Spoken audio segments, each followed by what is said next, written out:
பிருந்தாவனம் ரீமேக்ல விஜய் நம்ம இளைய தளபதி காவலன் வேலாயுதம் படங்களோட ஷூட்டிங்ல பிஸியா இருக்கிறாரு. இவரோட வெற்றி படங்கள் எல்லாமே தெலுங்கு படத்தோட ரீமேக்காவே இருந்துட்டு வருது. உதாரணத்துக்கு கில்லி, போக்கிரி போன்ற படங்களை சொல்லலாம். அந்த வகையில இப்போ ஜூனியர் NTR நடிச்சு ரிலீஸ் ஆன பிருந்தாவனம் படம் தெலுங்குல பெரிய ஹிட் ஆயிருக்கு.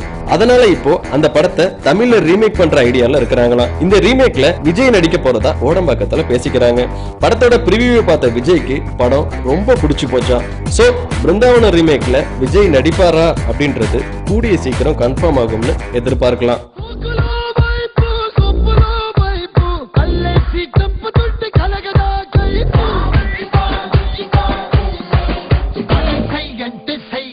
செய்யாட்ட கேட்டையா